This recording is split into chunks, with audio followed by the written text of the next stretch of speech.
Liewe vriende, baie welkom by ons diens vir hierdie Sondag, 5 September 2021.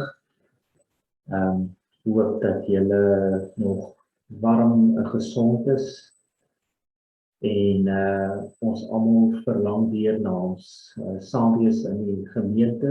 Hooplik sal ons vir die volgende week of 2 aankondiging hoor wat ons dalk sal toelaat om weer op tot 100 mense te mag ontmoet. En dit is dan wanneer ons weer ons dienste saam sal begin. Intussen gaan ons voort om op hierdie manier te ontmoet. Miskien dalk op die telefoon 'n terugvoer gee dat ons het toe verlede donderdag ons eerste werksgroepsvergadering gehad wat deel uitmaak van 'n proses om 'n volgende seisoen vir ons gemeente te beplan. Dankie vir die van julle wat daar was en dit bly 'n oop uitnodiging aan elkeen van julle om enige tyd deel van die proses te word. Die week wat kom gaan ons nie as 'n werksgroep ontmoet nie, want volgende week is daar ook 'n rindsitting byeenkomste en ek self gaan vir 'n paar dae in Pretoria wees vir 'n kursus wat ek eintlik al verlede jaar begin het, maar as gevolg van COVID nog nie kon voltooi nie, gaan voltooi. Ons gaan dan eers weer oor 2 weke by mekaar kom, maar ek sal die datum, dit sal 'n donderdag aand weer wees, die presiese, ek dink is die 16de September, die donderdag aand op 7, maar ek sal julle per WhatsApp en per e-mail ook weer na die vergadering toe uitnooi.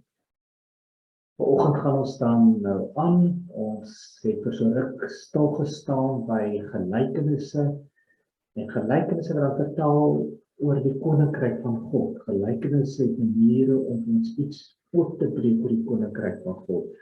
En die volgende 2 Sondag gaan ons verder bietjie praat oor die tema van die koninkryk van God. Wat is hierdie koninkryk van God? En hoe lyk dit wanneer die koninkryk van God by ons, in ons, tussen ons gekom het?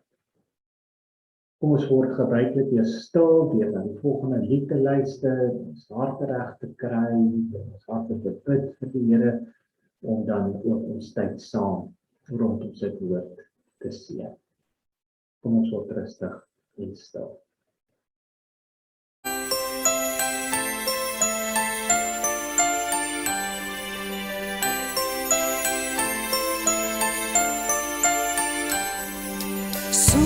Allereerst die koninkryk van God en sy geregtigheid.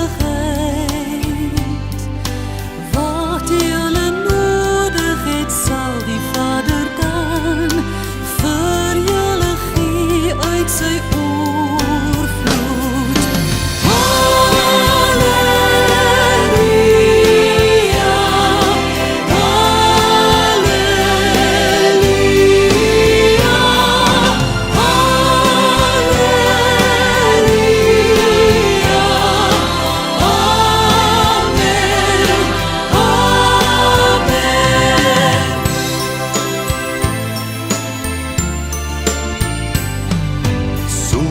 Allereerst die koninkryk van God en sy geregtigheid. Wat julle nodig het, sal die Vader dan vir julle gee uit sy oorvloed. Alleluia.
Ons skriflesing is vanoggend uit Lukas 17, net 2 verse.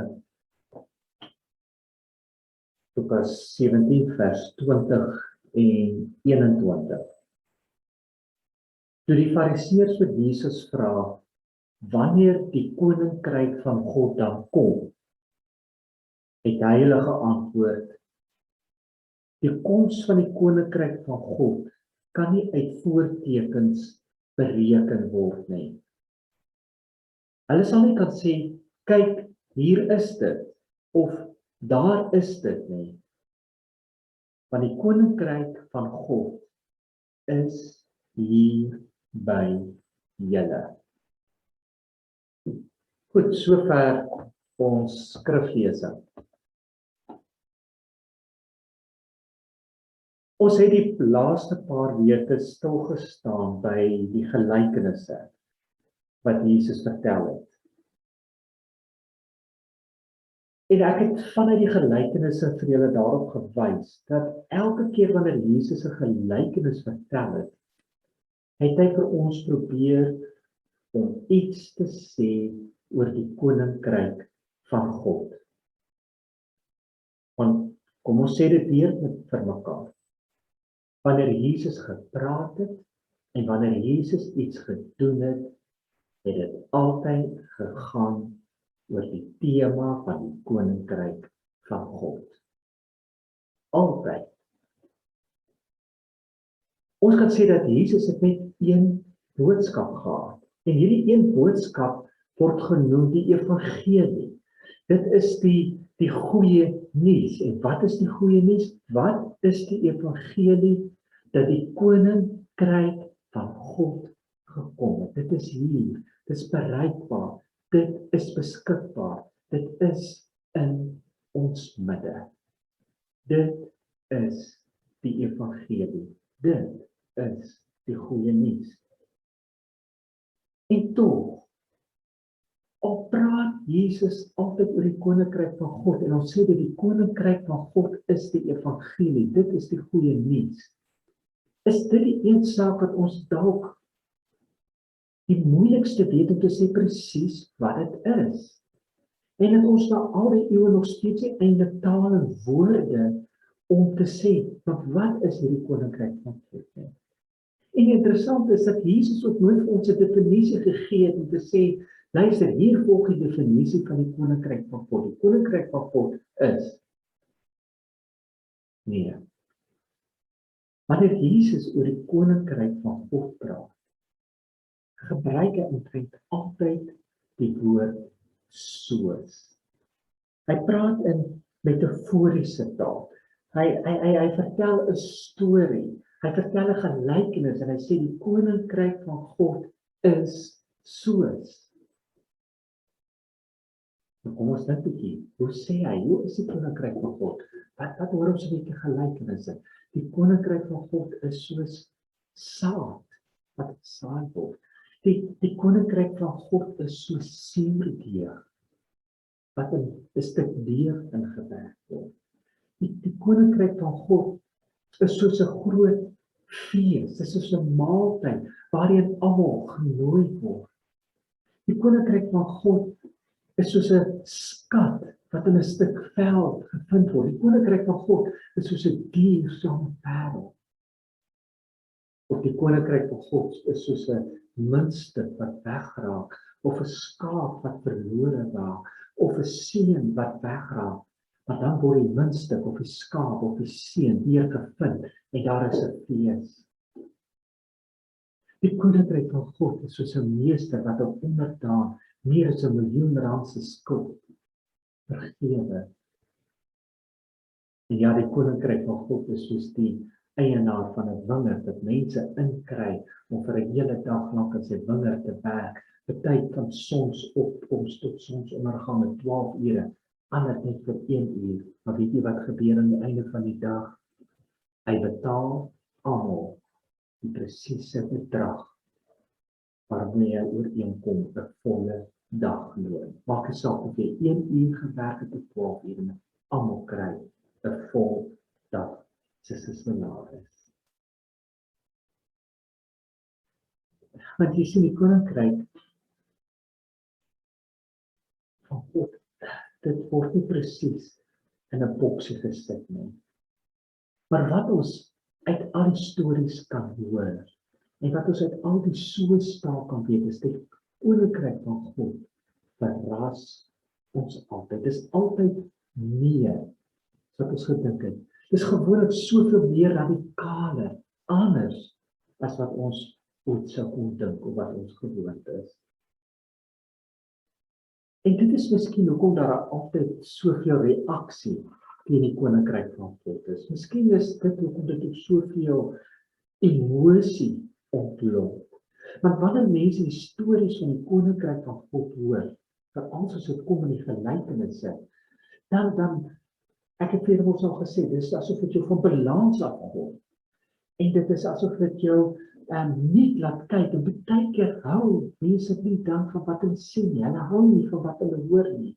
As hulle van balans af is en hulle kry weer greep en hulle kyk, dan voel hulle nie gemaklik nie.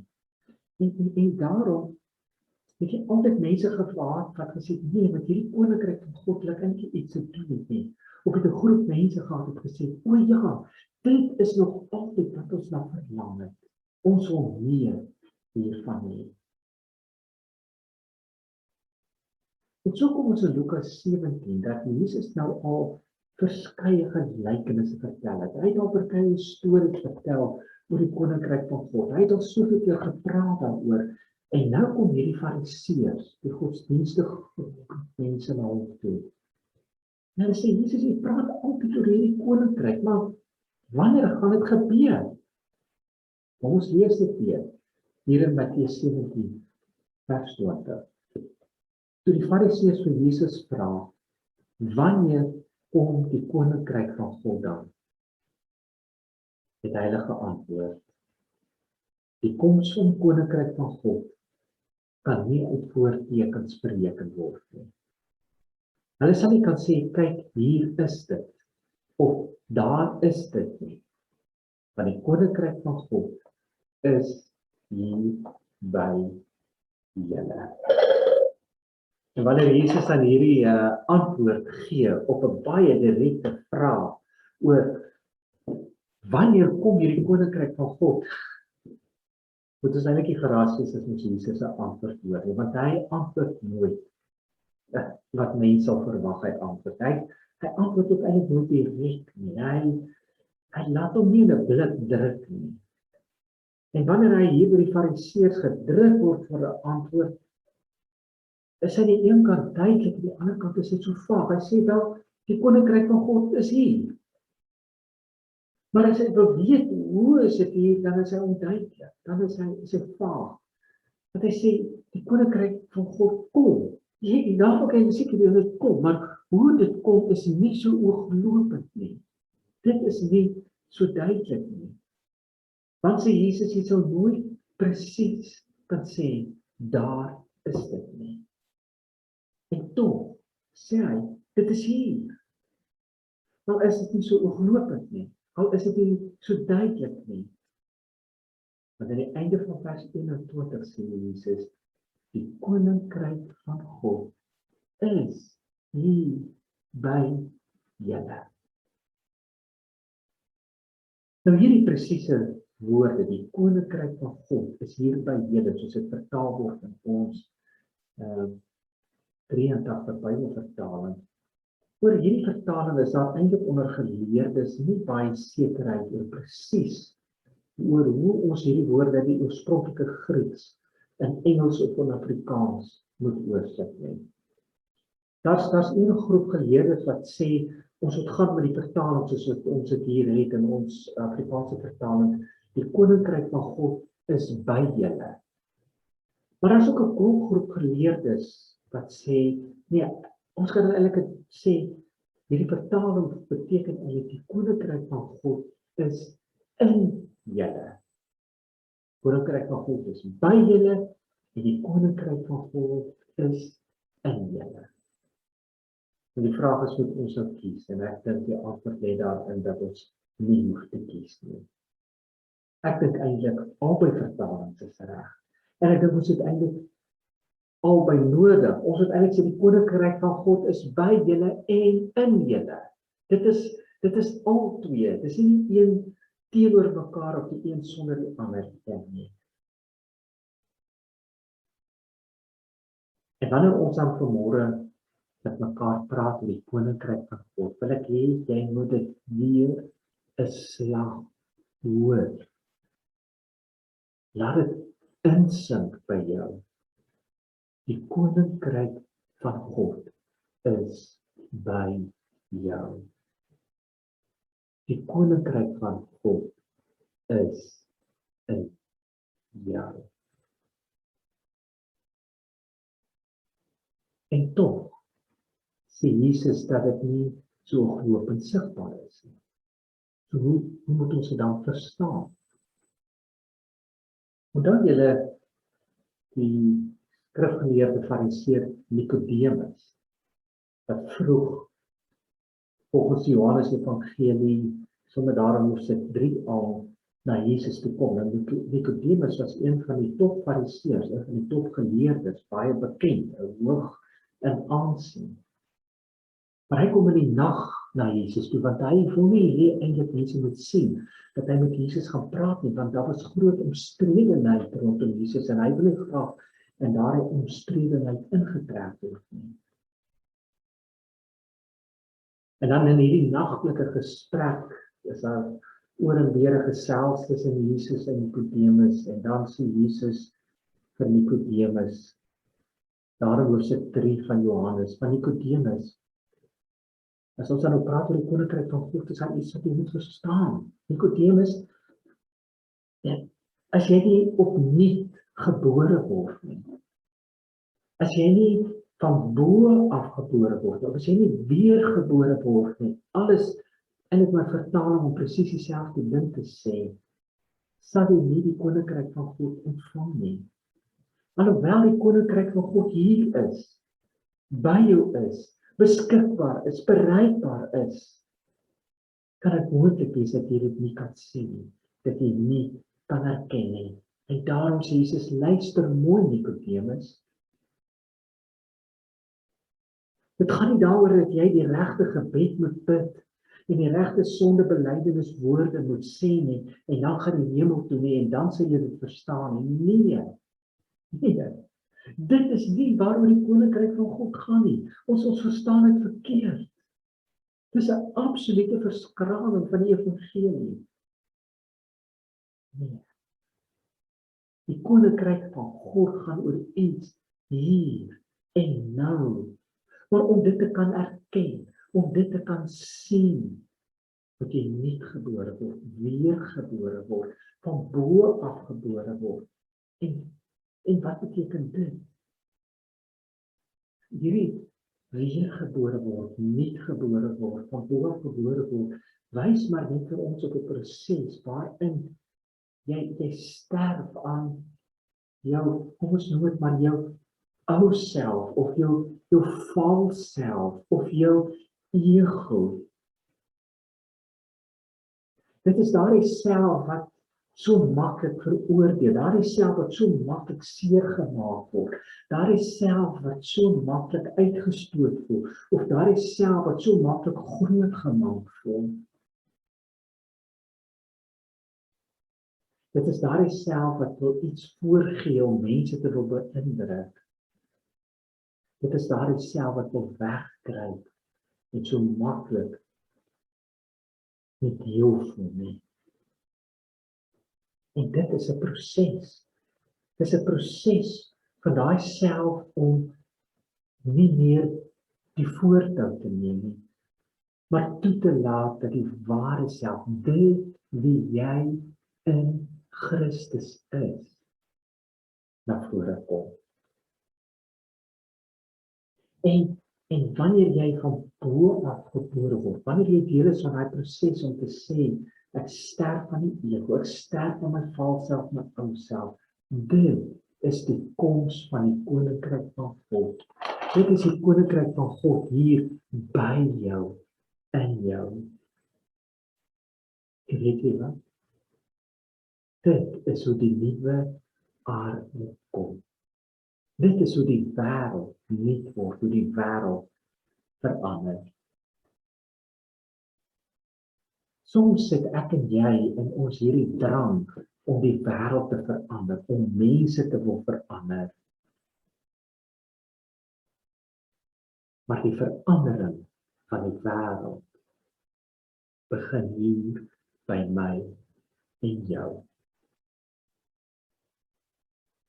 Te dikwels soek ons die verandering op 'n ander plek. Te dikwels dink ons is in die kerk en ons word gedoop en ons word gekatekiseer en nou word ons geroep om die wêreld te gaan verander. En dan in hierdie proses begin ons 'n bril opsit wat ons in die wêreld kyk van wie is in en wie is uit en wie is reg en wie is verkeerd en wie glo reg en wie glo verkeerd. En dit word ons taak om mense wat uit is in te bring, om mense wat verkeerd dink reg te laat dink en mense wat verkeerd glo reg te laat glo. Maar dikwels word hierdie proses eintlik maar net gedryf deur ons eie egos. En wil ons eintlik maar net mense verander om te wees soos ons. En hiervoor moet ons baie versigtig wees, want dit is ook nie wat die koninkryk van God en die koms van die koninkryk van God beteken nie. Klompe jare terug het die London Times na klomp bekende skrywers in Engeland 'n uitnodiging gestuur om 'n bydrae tot die London Times te maak, 'n artikel te skryf oor, volgens hierdie skrywers, hierdie bekende skrywers, moet hulle 'n artikel skryf oor wat is verkeerd in die wêreld. En so die London Times van verskillende skrywers, verskillende bydraes ontvang. En eendag kry hulle toe van een van die mees bekende skrywers in Engeland in daardie tyd 'n artikel van G.K. Chesterton. En die redakteur het G.K. Chesterton se brief ontvang, waarin nou sy artikel en sy bydra vir die London Times oor wat verkeerd is met die wêreld. En hy het baie opgewonde opgemaak, maar hy het dadelik opgevat dat dit is maar net een vel papiertjie. En toe het opa toe sê hy, daar is eintlik baie min op hierdie vel papier geskryf, en hy was verras. Want wat sal G.K. Chesterton skryf? Hierdie bekende, gewilde, beroemde skrywer oor wat verkeerd is van die wêreld. En weet jy wat op die vel papier gestaan? Dan, Dear Sir, I am yours sincerely, G.K. Chesterton. So wat sê G.K. Chesterton, wat is verkeerd in die wêreld?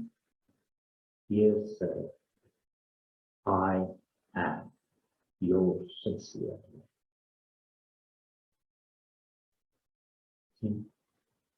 As jy nie van bo gebore word, nie gebore word, weer gebore word, gaan as jy koms en die sien en die erken van die koninkryk nie kan beleef nie. In 1 Johannes 4 lees ons op aangrypende wyse dat God is liefde. Oor en oor word gesê. En dit is hoe God die wêreld verander, deur liefde. Want God het die wêreld so lief gehad. So lief gehad dat hy Jesus gestuur het, nie om die wêreld te veroordeel nie, maar om die wêreld deur 'n daad van liefde te red. En ons kan weet, God sal die wêreld red, want hy die wêreld lief, en hy sal die wêreld deur liefde red. En dis nie my en jou taak om die wêreld te red nie. Dit is die werk van 'n liefdevolle God. En hoe red hierdie liefdevolle God die wêreld? Nie deurdat ek en jy die wêreld verander nie, maar deurdat God vir jou en my verander. Luister mooi. God verander nie die wêreld deurdat ek en jy die wêreld gaan verander nie. God verander die wêreld deurdat hy vir jou en my verander. Die koninkryk van God is by jou, in jou. En jy kan dit weet, wanneer jy betrokke raak in hierdie proses van weergebore, nuutgebore, van bo af gebore word.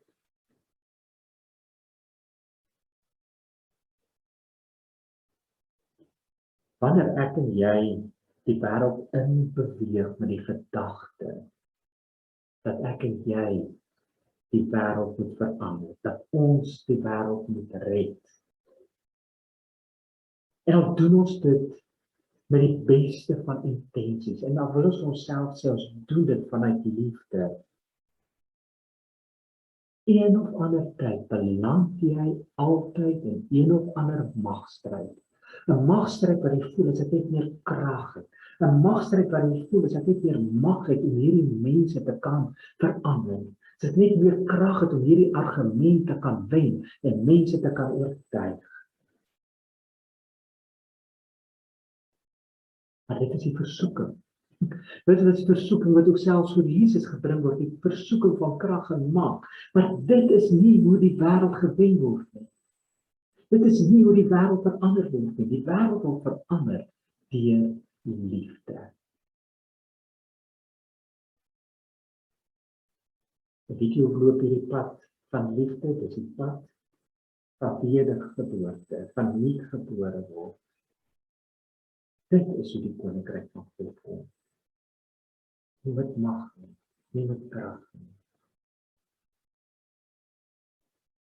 Hierdie pad van nuutgebore word, van die koms van die koninkryk van God, by jou en in jou.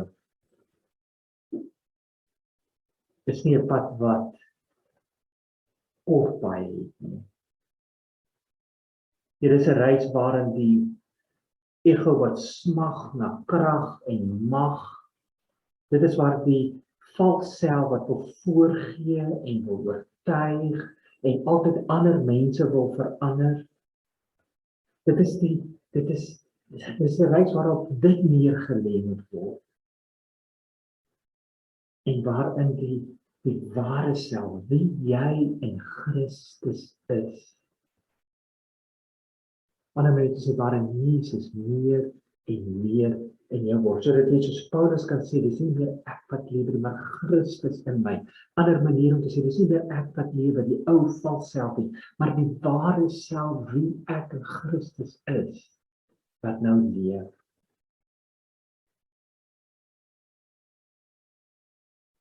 En wanneer dit gebeur, wanneer die ou self minder word en die ware self in Christus meer word, dit is die koms van die koninkryk van God wat by jou is en in jou is. En dit is hoe die wêreld verander. Ek en jy verander nie die wêreld nie, maar God verander die wêreld deur my en jou te verander. Hoor dit.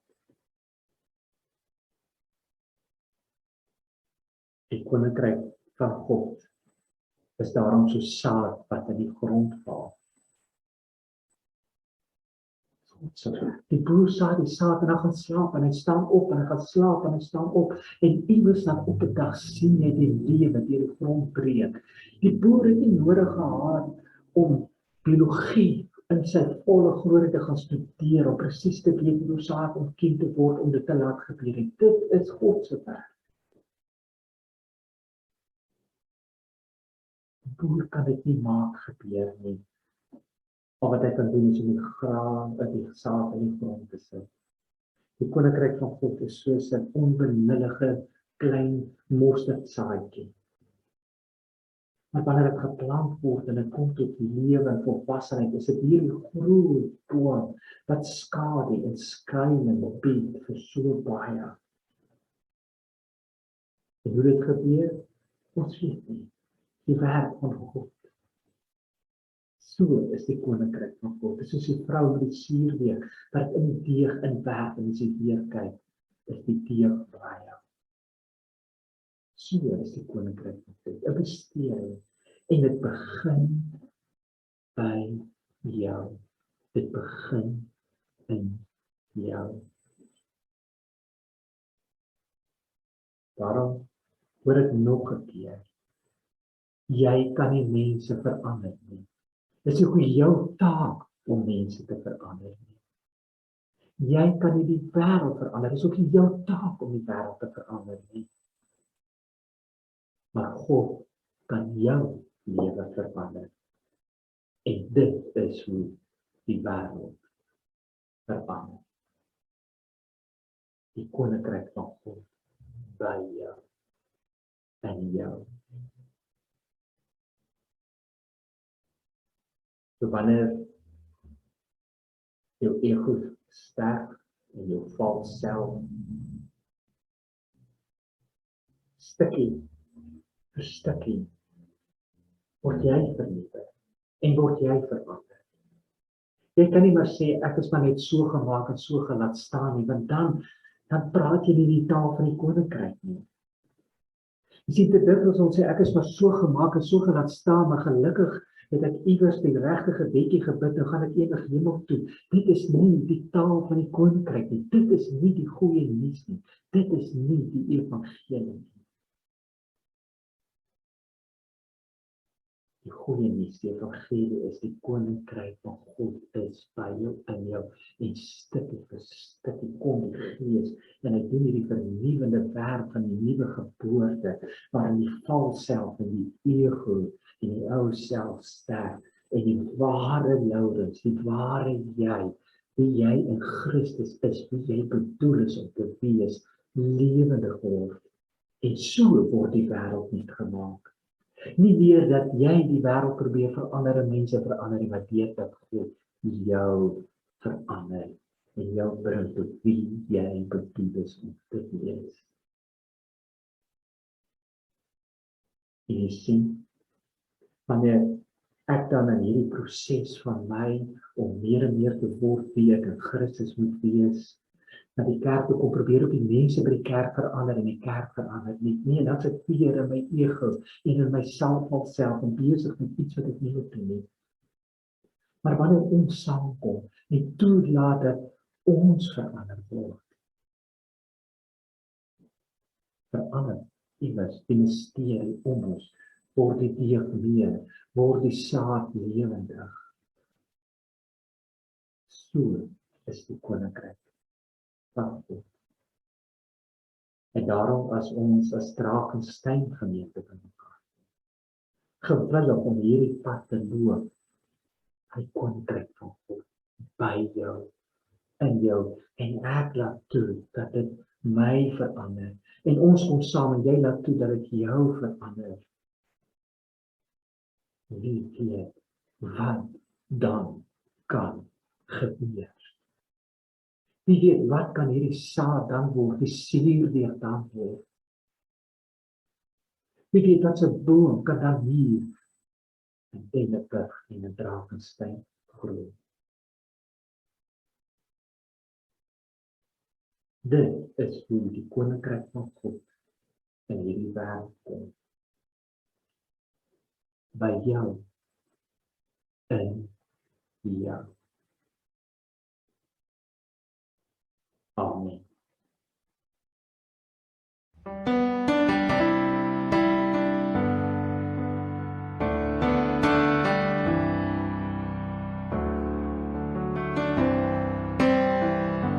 Bless the Lord, oh my soul, oh my soul.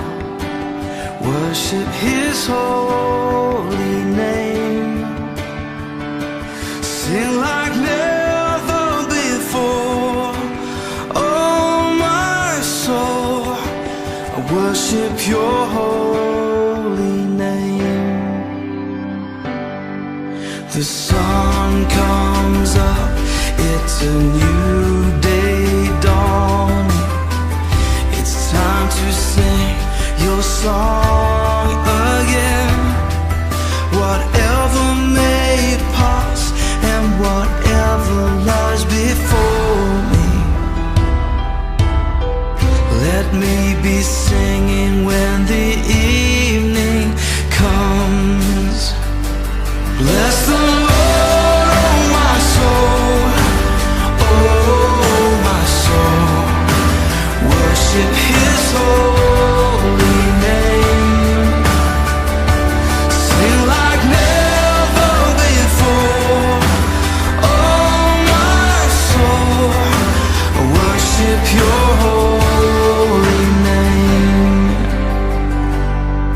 You're rich in love and you're slow to anger. Your name is great and your heart is kind. For all your goodness I will keep on singing. 10,000 reasons for my heart to find. So bless the Lord, oh my soul, oh my soul. Worship His holy name. Sing like never before. Oh my soul, I worship Your holy name. And on that day when my strength is failing, the end draws near and my time has come, still my soul will sing Your praise unerring.